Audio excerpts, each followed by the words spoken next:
I'm Karen, and when I was 37, I knew exactly what I was doing. At Lancaster Investment Group, one of the largest companies in the area, I was a senior project manager. I was finally in charge of the big accounts, which brought in millions of dollars for the firm after 8 years of moving up the corporate ladder. My efforts were rewarded. My ideal apartment in West Lake Towers, which had 2 bedrooms, floor-to-ceiling windows, and a view of the city skyline, was eventually purchased last year. It made every late night at work worthwhile. I added a Mercedes to my list of accomplishments 6 months later. It's not really ostentatious, but it's pleasant enough to make me grin each time I drive. My relatives began to notice as my financial circumstances improved. During one of our Sunday lunches, my mother said, "Karen, honey, your father and I are having trouble with the mortgage. The payments keep going up, and with his back problems getting worse." I was unable to refuse them. I took over their mortgage payments and began paying their energy bills as well because they had sacrificed for me and raised me. Melissa, my younger sister, also needed assistance. At 29, she was employed as a graphic designer, but her pay was insufficient to meet her expenses. She mentioned, "I hate to ask, but Jake and I are having trouble paying our rent at one of our monthly lunch visits. Although the flat is ideal for us, we are now unable to manage it." I thus paid their rent. Although it was a sizable sum every month, I was able to handle it thanks to my pay and bonuses. I led a comfortable life. Weekends were for unwinding or occasionally finishing up undertakings, while weekdays were for work. In the suburbs where I grew up, my parents hosted family supper every other Sunday. Melissa would showcase her most recent creative endeavors, Dad would discuss local rumors, and Mom would prepare her renowned pot roast. It was a lovely existence, safe and predictable. After that, I traveled to Costa Rica. It was only going to be 2 weeks of rest. I needed to unplug after working tirelessly on the Sanders merger. The objective was to have white sand beaches, tropical beverages, and no emails at all. Meeting Michael was not part of the plan. Like me, he was traveling alone and staying at the same resort. On my second night there, we met at the hotel bar. He pointed to the vacant stool beside me and said, "Is this seat taken?" He was tall, with laugh lines around his eyes and dark hair that was beginning to turn gray at the temples. Not movie star good looks, but comfortable beauty. "It's all yours," I cut back. 3 drinks were consumed. We discussed everything and nothing, including our favorite novels, our hometowns, he was from Seattle, and our careers, he worked in design. We were strolling down the beach beneath the stars toward the end of the night. We spent most of the next 2 weeks together, hiking through the rainforest, snorkeling in crystal blue waters, drinking too much wine at dinner, and yes, spending nights in my room. It wasn't love. We both knew that. It was 2 adults enjoying each other's company with the clear understanding that it ended when our vacations did. We said goodbye with a kiss and went our separate ways. I returned to my regular life, threw myself back into work, and tried not to think too much about those 2 weeks. But 3 weeks after coming home, I started feeling sick in the mornings. At first, I blamed it on stress from work. Then, when I missed my period, a different explanation began to take shape in my mind. I bought a pregnancy test on my way home from work one evening. My hands were shaking as I waited for the result in my bathroom. 2 pink lines. I took another test the next morning. Same result. At 37, pregnant from a vacation fling with a man whose last name I didn't even know. This wasn't part of the plan. This wasn't supposed to happen to someone like me, someone responsible, someone who had her life together. For days, I walked around in a daze, going through the motions at work, while my mind raced through all the options and scenarios. I could terminate the pregnancy. That would be the practical choice. I could try to find Michael, though I had no idea how. Or I could do this on my own. Strangely, as the shock wore off, I found myself warming to the idea of becoming a mother. I had a good job, financial stability, a nice home. I could provide for a child. And while I'd never consciously thought about having children, I realized I didn't want to give up this unexpected chance. By the time the next family dinner rolled around, I had made my decision. I was going to keep the baby. Now I just needed to tell my family. I spent the entire drive to my parents' house rehearsing what I would say. I was 37, financially stable, and perfectly capable of raising a child on my own. Still, my stomach churned with anxiety as I pulled into their driveway. Mom greeted me at the door with a hug. "You're late," she said. "Dinner's almost ready." We settled around the table, passing dishes and making small talk about work and neighborhood gossip. I barely touched my food, waiting for the right moment. Finally, as Mom brought out dessert, I took a deep breath. "I have something to tell you all," I said, my voice steadier than I felt. 3 pairs of eyes focused on me.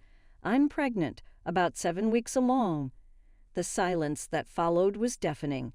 Mom's fork clattered against her plate. Dad froze with his coffee cup halfway to his mouth. Melissa's eyes widened. "But who's the father?" Melissa asked. I explained about Michael, the vacation fling, how we hadn't exchanged contact information. "So some random guy knocked you up and disappeared," Melissa said, her tone sharp. "He didn't disappear. We both agreed it was just a vacation thing." "Karen," Mom said slowly, "have you considered your options?" I knew what she meant. "I've thought about it a lot. I'm keeping the baby." Dad, who had been silent until now, shook his head. "Karen, think about what you're saying. You're 37, single, with a demanding career. This isn't the time to have a child, especially not one from this situation." "Your father's right," Mom chimed in. "You should get rid of it before it complicates your life. You're not getting any younger, and pregnancy at your age can be risky." I stared at them, shocked. I'd expected questions, concerns, maybe even disappointment, but not this immediate push for termination. "What about the father's medical history?" Melissa asked. "You don't know anything about him. What if the baby is born with problems? What if there's something genetically wrong with it?" "The baby," I said, emphasizing each word, "is going to be fine." "You can't know that," Mom argued. "Karen, be sensible. This isn't how you planned your life." "Plans change," I replied, feeling anger rising. "I thought you'd be supportive." "That's not fair," Mom said. "We're concerned about you." "No, you're concerned about yourselves." I stood up, pushing my chair back. "I'm having this baby, with or without your support, and if you can't accept that, then maybe we need some distance from each other." "Don't be dramatic," Dad said. "Sit down and let's discuss this rationally." "There's nothing to discuss. I've made my decision." I grabbed my purse and headed for the door. I thought family was supposed to stick together no matter what. I guess I was wrong. I left without looking back, tears blurring my vision as I drove home. They'd call when they calmed down, I told myself. They'd come around once they had time to process the news. The next morning my phone rang. It was Mom. "Karen, honey," her voice was contrite. "I'm sorry about last night. We were just shocked. You told me to abort my baby. We were concerned, that's all. But you're right. It's your decision. Let's forget about what happened and move forward." I hesitated, then sighed. "Okay, Mom." "Good. So we'll see you at Sunday dinner next week?" "Yeah, I'll be there." The following weeks were tough. Morning sickness hit me hard, except it wasn't just in the morning. I was nauseous all day, barely able to keep food down. After 2 weeks of struggling at work, my boss called me into his office. "Karen, I'm concerned. You're not yourself lately." I hadn't planned to tell anyone at work yet, but the concern in Richard's eyes broke my resolve. I explained my situation. "I see," he said. "Well, congratulations are in order then, but you need to take care of yourself. Why don't you take some time off?" "I can't. I have projects to manage, clients depending on me." The projects will be here when you get back. Take unpaid leave if you need to, but get some rest." Eventually, I agreed. With my savings, I could afford a few months without income. Mom and Melissa visited regularly during my leave. They'd bring groceries or homemade soup, but there was always an undercurrent to their concern. "I still feel so sick," Mom would say, fluffing my pillows. "If only you'd listen to us, you wouldn't be suffering like this." "It'll be worth it," I'd reply. Melissa was more direct. "I don't know how you're going to manage. Alone? Babies are expensive and demanding." "I've been saving for years," I reminded her. "I've got enough to cover maternity leave and then some." One afternoon, as Mom was fixing tea in my kitchen, she hesitantly brought up finances. "Karen, your father and I were wondering about the mortgage payment for next month." "Don't worry," I assured her. "I've set up automatic transfers. I can still help with the bills." Her relief was palpable. "Oh, thank goodness, and Melissa's rent." "That too. I told you, I've prepared for this." She hugged me tightly.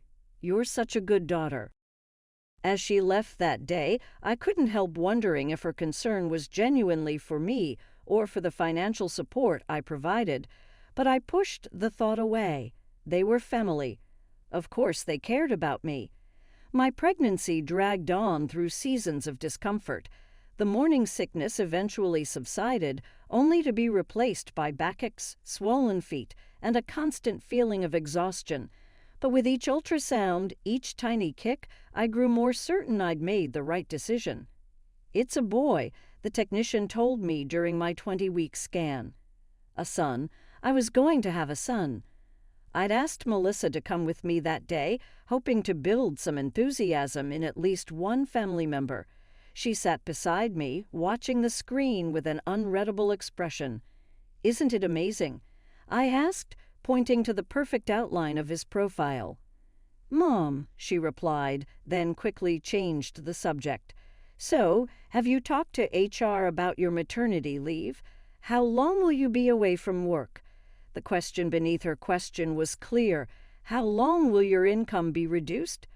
"I'll take the standard 12 weeks, but I can work remotely for part of it." I adjusted my shirt over my growing belly. "Don't worry, I'll still be able to help with your rent." She had the decency to look embarrassed. "That's not what I meant." But we both knew it was. As my due date approached, I transformed the second bedroom of my apartment into a nursery. Soft blue walls, a white crib, a rocking chair by the window overlooking the city. I'd sit there sometimes, rubbing my belly and talking to my son about the life we'd have together. "It'll be just you and me, buddy," I'd say, "but we'll be okay." My water broke 2 weeks early in the middle of a Tuesday afternoon. I called an Uber to the hospital, then texted my family from the back seat. "Baby coming early, at Memorial Hospital." Mom was the first to arrive, followed by Dad and Melissa a few hours later. They sat in the waiting room while I labored, occasionally sending texts asking for updates. None of them offered to be in the delivery room with me. After 16 grueling hours, my son entered the world, red-faced and screaming with healthy lungs. 7 ulbs, 3 ounces, the nurse announced. "He's perfect." I named him Ethan Michael Mitchell. Michael, after his father, though I knew the man would never know he had a son. When my family finally came to see us, their reactions were subdued. Mom held him briefly, commenting that he had my nose. Dad stood at a distance, uncomfortable around the tiny newborn. Melissa took an obligatory picture for Instagram, then complained about the hospital parking fees. They stayed less than 20 minutes before making excuses to leave. As the door closed behind them, I looked down at Ethan's sleeping face and whispered, "We'll show them how amazing you are." The early weeks of motherhood were a blur of sleepless nights, endless diaper changes, and moments of pure terror when I wasn't sure if I was doing anything right. But there were also moments of indescribable joy. Ethan's first real smile, the way he grasped my finger with his entire tiny hand, the peaceful weight of him sleeping on my chest. Mom visited occasionally, always with some reason why she couldn't stay long or why she couldn't watch Ethan while I showered or napped. "My arthritis is flaring up," she'd say. I don't trust myself to hold him properly." Or, "I've got that book club meeting I can't miss." After 6 weeks of this, I finally confronted her. "Mom, I really need some help. I haven't slept more than 3 hours straight since he was born." She looked uncomfortable. "Karen, your father and I are too old to be chasing after a baby. We raised our children already. I'm not asking you to raise him, just to watch him for a couple of hours sometimes. Why don't you hire a babysitter? You can afford it." There was the expectation that I could afford to solve all my problems with money, the same money that was supporting them. I didn't argue. The next day, I called a babysitter agency and arranged for part-time help. When my maternity leave ended, I negotiated a flexible schedule with Richard that allowed me to work from home 2 days a week. On the other days, the babysitter, Maria, would come to watch Ethan. It wasn't ideal, but we made it work. I was exhausted most of the time, juggling conference calls and project deadlines, while also trying to be present for every milestone in Ethan's development. But watching him grow was worth every sacrifice. My family settled into a pattern of polite distance. They'd ask about Ethan during our phone calls, but in a perfunctory way. Sunday dinners at their house resumed, but they never seemed to have any toys for Ethan or baby-friendly food. He was tolerated, not welcomed. "He's so active." Mom would complain when Ethan would crawl around their living room. "Can't you keep him in one place?" "He's a baby, Mom, not a houseplant." The pattern continued as Ethan grew from baby to toddler. By his second birthday, I had stopped expecting my family to be involved in his life in any meaningful way. But I kept inviting them to his milestones, kept bringing him to Sunday dinners, hoping something would change. When Ethan turned 3, he began to notice the difference in how people treated him. "Ganamad?" he asked one Sunday after Mom had snapped at him for touching a crystal figurine. "No, sweetheart. Grandma's just worried about her things." But he was perceptive, my boy. He stopped trying to hug my father after being brushed off too many times. He clung to me during family gatherings, shy and uncertain in a way he never was at daycare or around Maria. One day, Melissa showed up at my apartment unannounced. Ethan was playing with blocks in the living room while I was reviewing work documents. "Hey," she said, hugging me briefly. "Got a minute to talk. Jake and I have finally set a date." "That's great. When's the big day?" "June 15th. We found the perfect venue, that new event space overlooking the harbor, and I picked out my dress already." "Sounds lovely," I said, genuinely happy for her. "I'm honored to be part of your special day." Melissa cleared her throat. "Actually, that's what I wanted to talk to you about. I need your help with the wedding." I nodded, assuming she wanted advice or perhaps for me to handle some organizational details. "Of course. What do you need?" "Well," she hesitated, then rushed on. "We've calculated everything, and with the venue, catering, flowers, dress, photographer, it's going to cost about $70,000.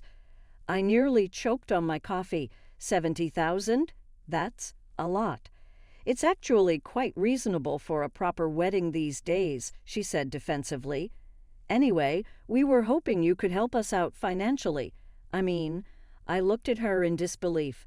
"Melissa, that's way more than I can afford to give you. I have a child now.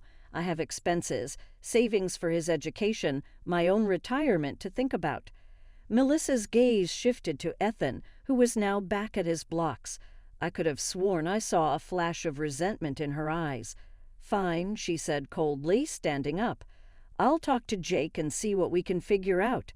As she headed for the door, she barely acknowledged Ethan's cheerful bye-bye. I watched her go with a growing sense of unease. Something had shifted, and I wasn't sure things would ever be the same between us again. The week after Melissa's visit was unusually quiet. No calls from Mom checking in. No text messages from my sister about the wedding.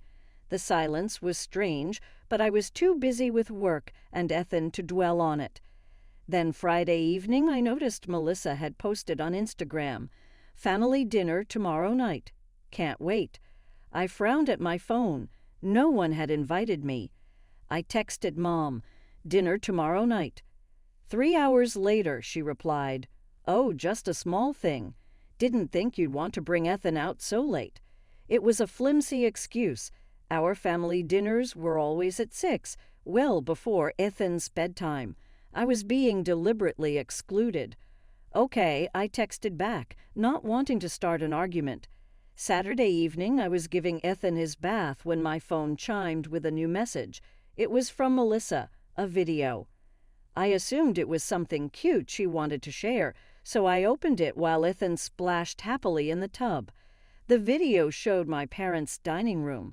The camera was shaky, clearly being held by someone who'd had a few drinks. My family sat around the table, wine glasses in hand, faces flushed.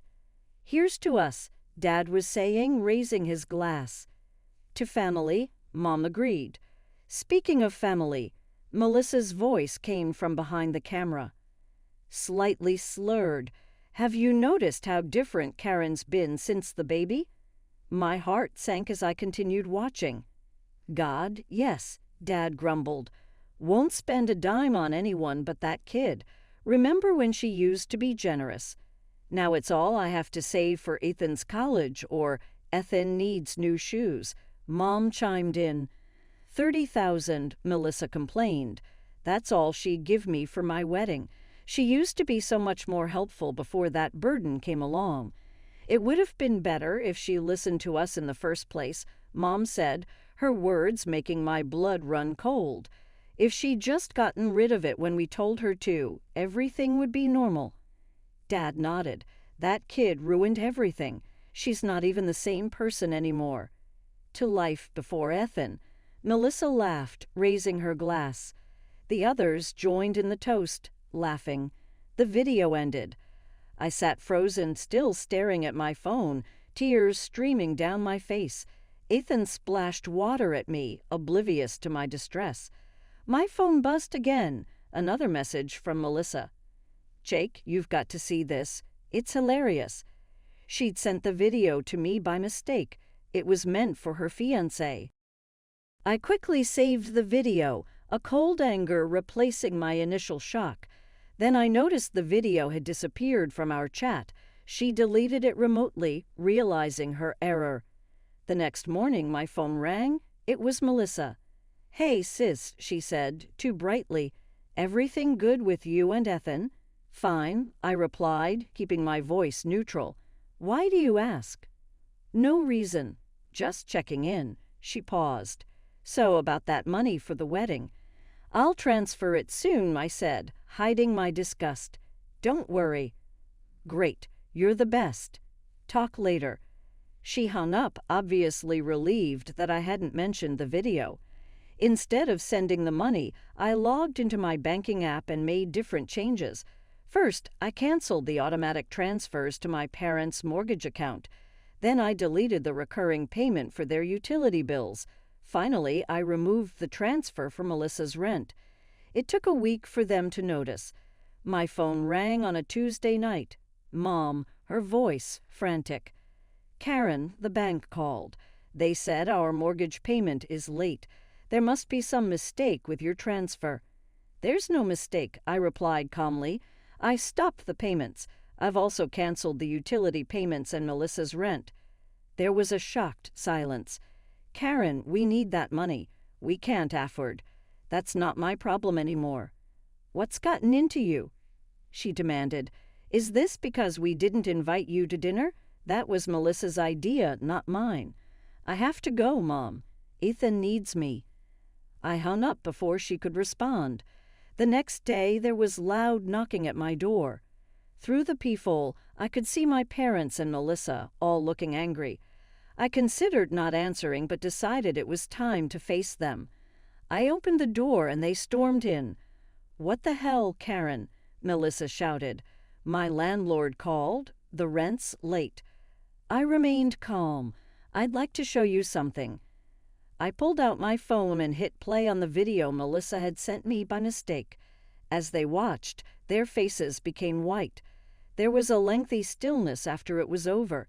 Melissa was the first to speak. "You weren't supposed to see that." "Clearly," I said. "We were just blowing off steam," Mom attempted to clarify. "We'd had too much wine. You referred to my son as a burden. You expressed your desire that he hadn't been born. You accused me of being avaricious for not giving you more cash. You've changed since you had him," Melissa said. "You used to be so generous, and now everything is about Ethan." "It certainly is. He is my kid." "What about us?" Mom broke down. "Your family also includes us. You've always been there for us." I assumed that's what families do, so I did it. I see now that I was mistaken. A true family provides unconditional support to one another. "So you're just going to let us struggle?" Dad inquired astonishedly. I said, "You're both healthy enough to work, and Melissa could find a cheaper apartment." The words, "You're being cruel," Melissa spit out. "No, I'm establishing limits. I'm not going to let Ethan grow up with folks who hate him." As Mom emphasized, "This is about the money. You're punishing us because we asked for help." I gave a headshake. "Love and respect are at issue here. You haven't showed my son either." With a fine, Melissa reached for her handbag. "Retain your funds. However, you can no longer count on us to act like a single, contented family." "Oh, I don't expect anything from you," I had answered. "Not anymore." Slamming the door behind them, they departed. They made several attempts to get in touch with me throughout the next weeks, including calls, texts, and even a letter from Mom pleading with me to change my mind. I sent the letter back unread and blocked their phones. I learned that my mother had taken a part-time job to help pay the expenses from someone we both knew. Dad had begun driving for a ride-sharing service. With her wedding put off indefinitely, Melissa had returned to live with them.